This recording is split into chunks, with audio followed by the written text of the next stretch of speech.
Hey, what's going on, conscious leader? Welcome to Heaven on Earth, the weekly astrological forecast.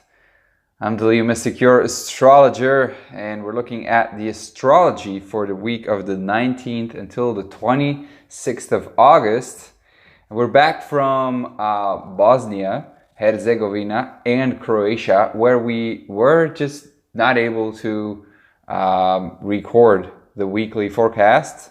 And I'm super excited to be back on this last week of Leo. This is, by the way, if you've never watched to this astrological forecast, where we pretty much say or tell what's going on in the skies, ground it to earth and to our heart for an optimal health, wealth, love, and happiness, and especially spiritual growth.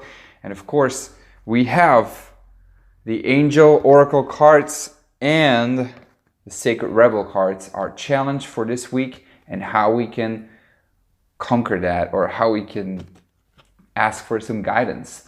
That's for the end. First, I want to say, this is your last week to have fun. Okay? Just gonna say it right off the bat, because Mercury's going fast, going through Leo super quick. You know, our minds are just like really going fast.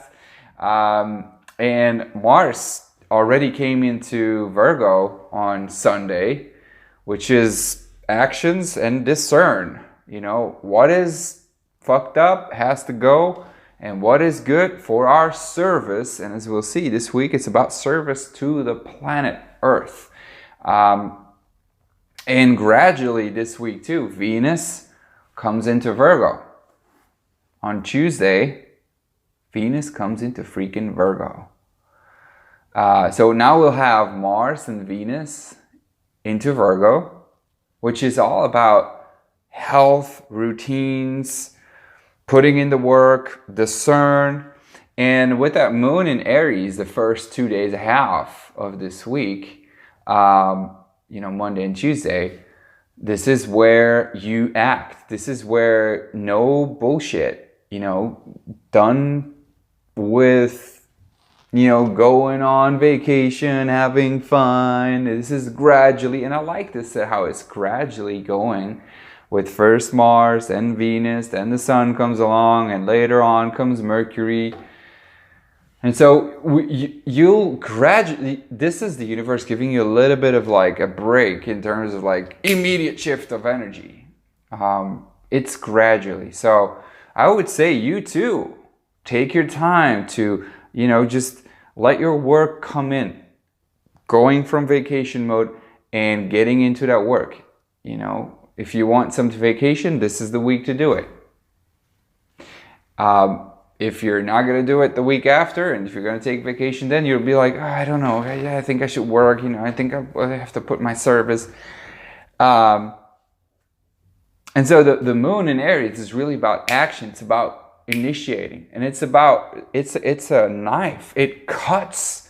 And with that Virgo Mars, this is really where we've learned in Leo to put in the heart, and we went through a cycle, a whole month, of really doing things from our true selves, putting in the heart, what is our true heart calling? What do we want to expose, express?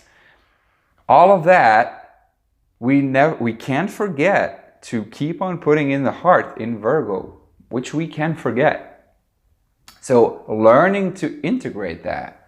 What is it that you found out in Leo? Most of the time when you're on vacation, I have that, you kind of like have some space, have some air to think about, well, actually, how has this past year been, or how has this, first 6 months of my life been, of this year at least, and how can I do things differently, and where is there some more space for fun? And now this is about integrating that and about discerning what does not longer belong to the new you. So what does no longer belong? Where do you have to start eliminating things from your routines? That's what these first 2 days are about. And then that moon comes into Taurus, and when Venus is there too in Virgo, which is a good aspect, Venus, Mars coming together. And this is beautiful because this is men and women really working together. For what? This means a couple of things. First and foremost, the first layer is really, it's about just relationships reaping the benefits, because Virgo is all about the harvest, and August and September are about the harvest.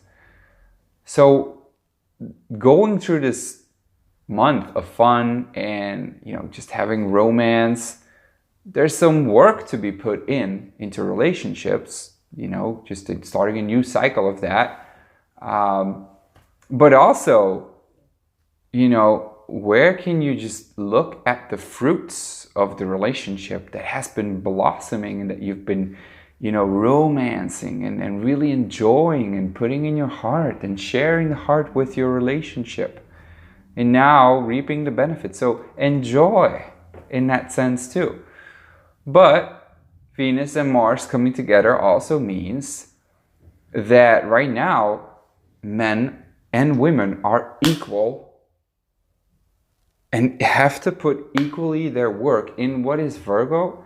It's also the earth in the sense of farming and new routines, service. It's service. And so that moon is going to come on Uranus on Wednesday, and that is unpredictability. It's rebellion, but it feels kind of not safe, because the moon in Taurus just wants to be safe.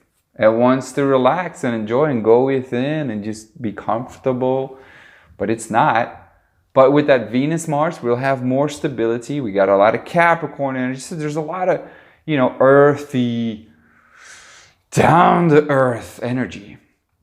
But this is where you'll be feeling that Uranus trining that Mars Venus, which is all about how can we serve this planet Earth better. This is about, you know, you'll see new opportunities of farming, new ways of farming, new ways of establishing routines. It's a good time for you to really, you know, get new routines and to think about, you know, how can I do this better? How can I take better care of myself? And how can I take better care of the Earth? Because Uranus is people. And Venus and Mars is our personal planets. It's you and me. It's man and female, or men and women. So together, serve the planet. So do some good deeds for the earth. Ask the elves for help. Go and clean the streets. Go and prune your trees. And, you know, just enjoy this beautiful planet now that it's still summer. You know? And then what's going to be interesting on Thursday, Moon in Taurus, grounded. Venus, Mars in Virgo, grounded. But Moon trine the South Node in Capricorn. This is opportunistic, and it can be like money, and it can bring up old ways of doing things, but it's sextile the North Node.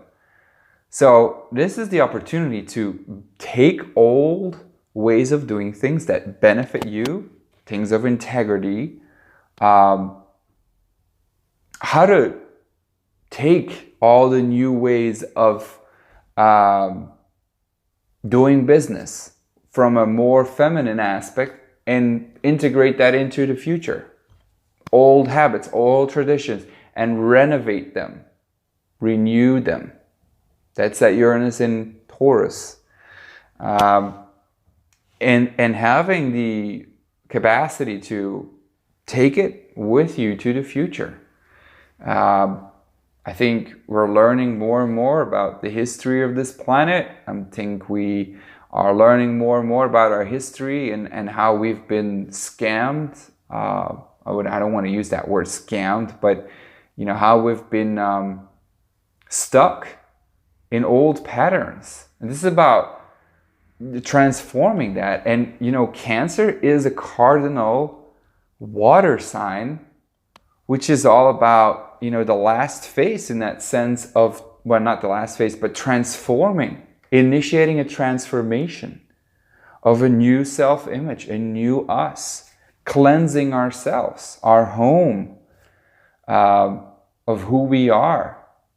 And so, you know, taking with us what we've learned in this society of the past 2,000 years, and where we forgot about who we truly are as human beings, and that there's way much more, that there's tens of thousands of years history instead of just 6,000. And really learning to combine the old traditions and the new future, and seeing and bridging that gap. That's what it's going to be all about. And then it squares Mercury in Leo. And this is like, I don't want to work. I don't want to put in the work. I just want to have fun, because Mercury had been, you know, in Cancer, reflecting on our emotional state and what truly means home. And it never really had some fun. So our minds could be like, I want to have more fun. You know, all I just wanted is, I wanted to join the fucking Leo party, man. Where, you know, the Sun and Mars and Venus were, and they were having fun. And what about me? I was there opposing Saturn and Pluto. That was not fun. I want to have my part of fun. And little crybaby Mercury could be like, I want to have fucking fun. You know, so that could come up within us. But I think what it's truly saying is that it's reflecting on that heart, and how can we, you know, just have fun in the work whilst we're doing work, whilst we're, you know, integrating and helping the earth to transform and evolve. Anyway, then that moon on Friday, Saturday, Sunday comes into into Gemini, and then, you know, the sun is going to be at 29 degrees of Leo. The fun is over. This is your last chance to have some fun. But in Mercury, in Gemini, this is going to be so over analytical. I mean, Mercury's going super fast. Your mind is going to go bonkers this week, especially by the end of this week. It's done.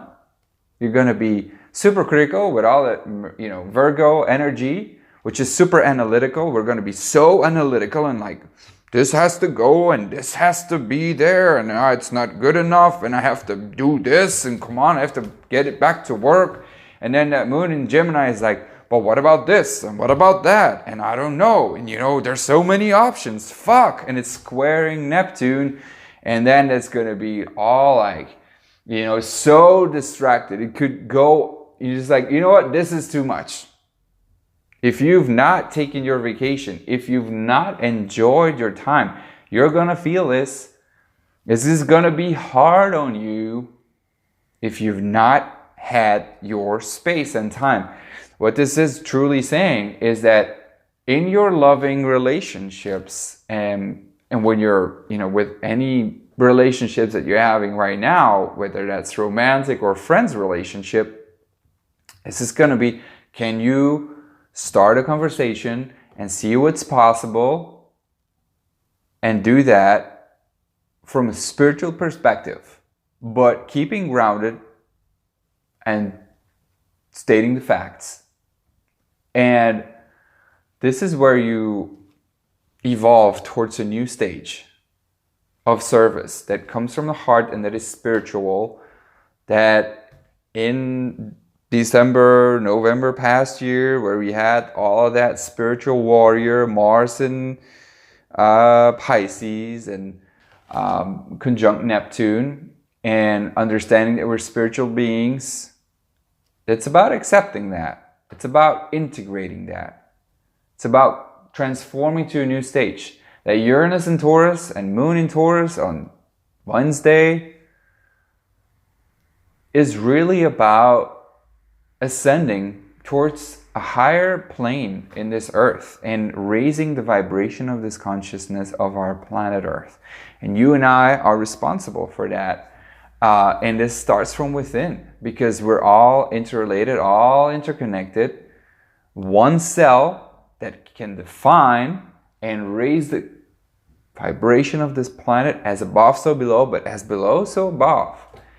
And whatever you do, when you do your part, as we're not separate from one another, you will contribute. You don't need to do great stuff like Martin Luther King, Barack Obama, and all those people. That's just all Piscean age stuff where we idolize these big stars. But with the Aquarian age, we're all a star from within, and it starts from within us, and every little bit and piece we do has this impact. This is like, we're all, Carolyn Meese, I love it, when she says we're in one big soup. If you shit in the soup, you're in shit, but everyone else as well. You're worsening the soup. But if you understand that you're in a soup, you want to keep the soup clean. Because you understand that you're in the soup with all these other people, and you don't want the other people to shit in the soup. So everybody can become a conscious leader, meaning conscious of the fact that they're a leader, impacting others and themselves, that they're not separate, and put in some heart, that we're connected with love and compassion.